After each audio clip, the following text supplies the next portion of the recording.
Ezequiel capítulo 46. O rei e as festas. O Senhor Deus diz: o portão do leste que dá para o pátio de dentro deverá ficar fechado nos 6 dias úteis, mas será aberto no sábado e na festa da lua nova. O rei irá do pátio de fora para o salão do portão e ficará ao lado do portão. Enquanto isso, os sacerdotes oferecerão sacrifícios que serão completamente queimados e também as ofertas de paz. Ali o rei deverá prestar culto e depois sair. O portão deverá ficar aberto até a tarde. No sábado e na festa da lua nova, todo o povo também se curvará e adorará o Senhor na frente do portão. No sábado, o rei deverá apresentar ao Senhor, como sacrifícios que deverão ser completamente queimados, um carneiro e 6 carneirinhos, todos sem defeito. Para cada carneiro que ele trouxer, dará a Deus uma oferta de 17,5 litros de cereais. E junto com cada carneirinho que for oferecido em sacrifício, ele dará o que quiser. Para cada 17,5 litros de oferta de cereais, ele deverá trazer 3 litros de azeite. Na festa da lua nova, ele oferecerá um touro novo, um carneiro e 6 carneirinhos, todos sem defeito. Junto com o touro novo e com o carneiro, haverá uma oferta de 17,5 litros de cereais. E junto com os carneirinhos, o rei dará o que quiser. Para cada 17,5 litros de cereais, serão oferecidos 3 litros de azeite. O rei deverá voltar do portão, passando pelo salão, como fez para entrar. Quando o povo prestar culto ao Senhor em qualquer festa, os que entrarem pelo portão do norte sairão pelo portão do sul, depois que acabarem de adorar. Aqueles que entrarem pelo portão do sul sairão pelo portão do norte. Ninguém sairá pelo mesmo portão pelo qual entrou, mas pelo portão do lado contrário. O rei entrará quando o povo entrar e sairá quando o povo sair. Nos dias de festa e de comemorações solenes, a oferta de cereais será de 17,5 litros por touro ou carneiro. E junto com cada carneirinho, o adorador dará o que quiser.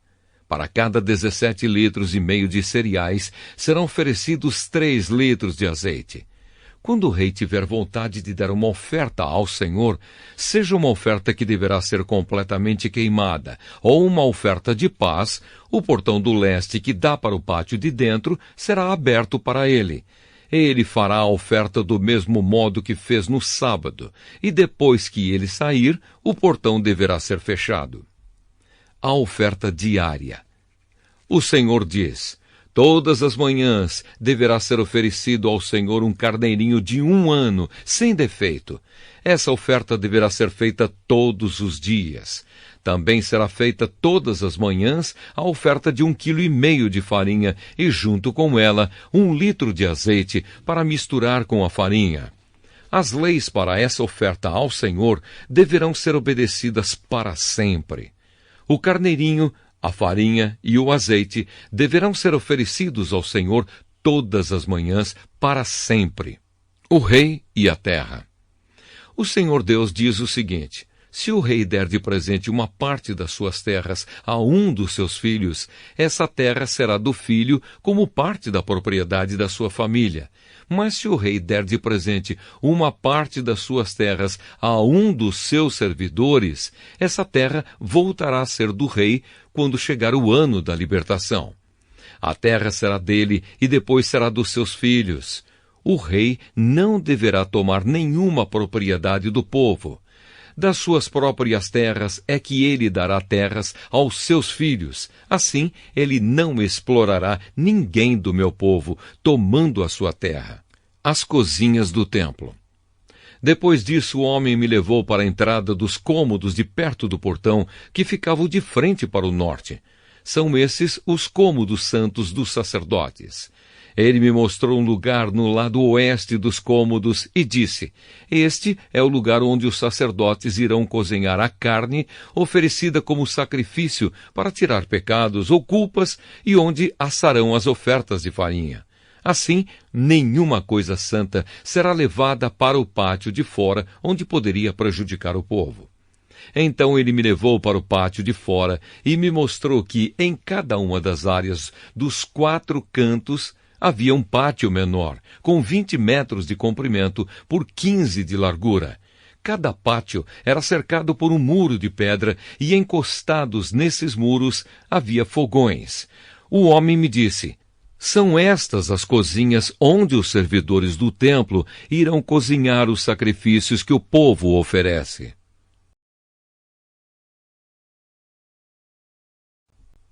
Ezequiel, capítulo 47. Um riacho no templo. O homem me levou de volta até a entrada do templo. Debaixo da entrada saía água, que corria na direção do leste, pois o templo dava frente para esse lado. A água corria por baixo do lado sul do templo, ao sul do altar. Então o homem me fez sair da área do templo pelo portão norte e me levou pelo lado de fora até o portão que dá para o leste. Um riacho saía do lado sul do portão. Com a sua vara de medir, o homem mediu 500 metros na direção da correnteza para o leste. Ele me fez atravessar o riacho ali, e a água chegou aos meus tornozelos. Em seguida, ele mediu mais 500 metros, e a água subiu até os meus joelhos. Mais 500 metros, e a água chegou até a minha cintura. Finalmente, mediu mais 500 metros, e o rio era tão fundo que eu não podia atravessar. Era fundo demais para ser atravessado, a não ser a nado. Aí ele me disse: homem mortal, preste muita atenção em tudo isso. Então o homem me levou de novo para a margem. Quando cheguei lá, vi que havia muitas árvores nos 2 lados. Então ele me disse: esta água corre para o leste e desce até o rio Jordão e até o Mar Morto. Quando entra neste mar, ela faz com que a água salgada do mar vire água doce. Em todo lugar por onde esse rio passar, haverá todo tipo de animais e de peixes. O rio fará com que as águas do Mar Morto fiquem boas, e ele trará vida por onde passar. Desde a fonte de Gedi até a de Eglaim, haverá pescadores na praia do mar, e ali eles estenderão as suas redes para secarem. Haverá ali muito peixe e muitas espécies de peixes, como no mar Mediterrâneo. Mas nos brejos e nos charcos a água não ficará boa. Essa água servirá para a produção de sal. Nas 2 margens do rio crescerão árvores frutíferas de todo tipo. As suas folhas nunca murcharão e as árvores nunca deixarão de dar frutas. Darão frutas novas todos os meses, pois são regadas pelo rio que vem do templo. As frutas servirão de alimento e as folhas de remédio. As fronteiras do país. O Senhor Deus disse: são estes os limites da terra que será dividida entre as 12 tribos, sendo que a tribo de José receberá 2 partes. Eu jurei aos antepassados de vocês que daria esta terra a eles para ser sua propriedade. Agora dividam entre vocês a terra em partes iguais. Ao norte, a fronteira vai para o leste do mar Mediterrâneo até a cidade de Etlon, até a subida de Amate, até as cidades de Zedade, Berota e Sibraim, que ficam entre o território do reino de Damasco e do reino de Amate, e a cidade de Aticom, que está na fronteira do reino de Aunrã. Ao norte, a fronteira vai para o leste do mar Mediterrâneo até a cidade de Enom, ficando ao norte as regiões das fronteiras de Damasco e Amate. A leste, a fronteira vai para o sul, de um lugar entre o território de Damasco e o de Aurã, sendo que o rio Jordão forma a divisa entre a terra de Israel, a oeste, e Gileade, a leste, até a cidade de Tamar, no Mar Morto. Ao sul, a fronteira vai na direção do sudoeste de Tamar até o oásis de Cádiz-Meribá e daí na direção noroeste ao longo da divisa do Egito até o mar Mediterrâneo. A oeste, a divisa é formada pelo Mediterrâneo e vai para o norte até um lugar a oeste da subida de Amate. Dividam essa terra entre as suas tribos. Ela será de vocês como propriedade permanente. Quando vocês dividirem a terra, os estrangeiros que estiverem vivendo no meio de vocês e que tiverem tido filhos nascidos aqui, receberão também a parte deles. Eles serão tratados como cidadãos israelitas e te darão sorte para receber a sua parte junto com as tribos de Israel. Cada estrangeiro que estiver morando em Israel receberá sua parte junto com o povo da tribo no meio da qual estiver vivendo. Eu, o Senhor Deus, falei.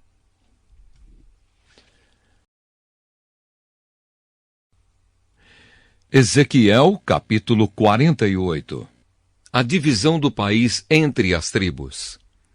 Ao norte, a fronteira vai para o leste, do mar Mediterrâneo até a cidade de Etlon, até a subida de Amate, até a cidade de Enom e até a divisa entre os reinos de Damasco e Amate. Cada tribo deverá receber terras que irão desde a fronteira do leste até o mar Mediterrâneo, ao oeste, na seguinte ordem do norte para o sul: Dan, Aser, Naphtali, Manassés, Efraim, Ruben e Judá. Terras para Deus. Ao lado do território de Judá ficará a terra separada para uso especial. De norte a sul terá 12,5 quilômetros de largura e de leste a oeste terá o mesmo comprimento dos territórios dados às tribos. O templo ficará nessa área. No centro dessas terras haverá uma área dedicada ao Senhor com 12,5 quilômetros por 10.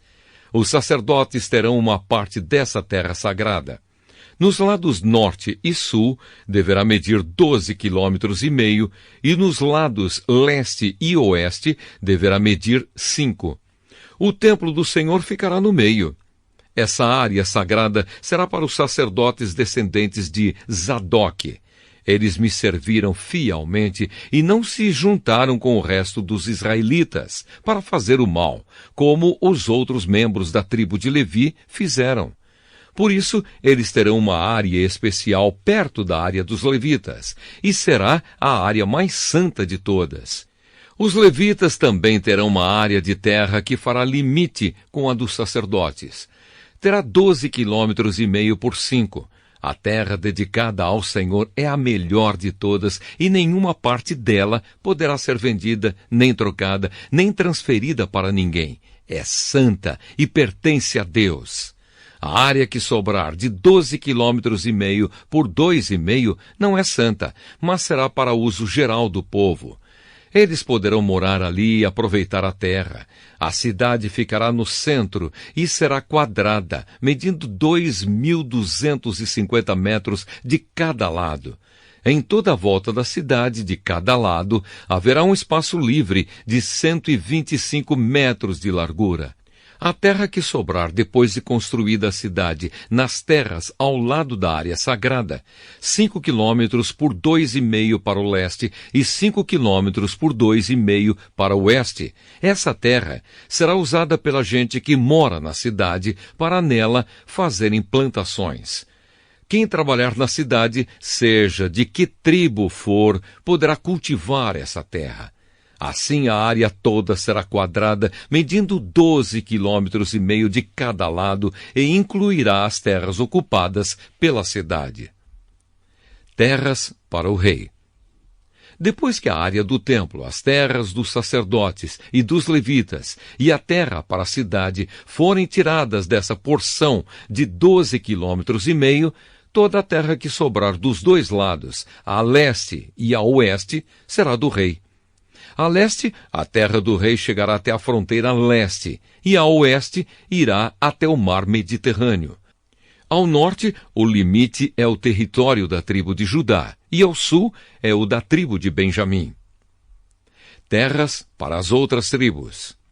Ao sul dessa porção especial, cada uma das outras tribos receberá uma porção de terra que irá da fronteira leste, na direção oeste, até o mar Mediterrâneo, na seguinte ordem, de norte a sul: Benjamim, Simeão, Issacar, Zebulon e Gade. Na parte sul do território da tribo de Gade, a fronteira irá na direção sudoeste, desde a cidade de Tamar até o oásis de Cádiz, e daí para o noroeste, seguindo a fronteira do Egito até o mar Mediterrâneo. O Senhor Deus disse: é assim que o país será dividido em partes, que serão das tribos de Israel e que passarão para os seus descendentes. Os portões de Jerusalém. Haverá 12 entradas na cidade de Jerusalém. Cada muralha medirá 2.250 metros e terá 3 portões, cada um com o nome de uma tribo. Os portões da muralha do norte receberão os nomes de Ruben, Judá e Levi. Os da muralha do leste receberão os nomes de José, Benjamim e Dan. Os da muralha do sul receberão os nomes de Simeão, Issacar e Zebulon. E os da muralha do oeste receberão os nomes de Gade, Aser e Naftali. O comprimento total da muralha em volta da cidade toda será de 9 quilômetros. O nome da cidade daqui em diante será: O Senhor está aqui.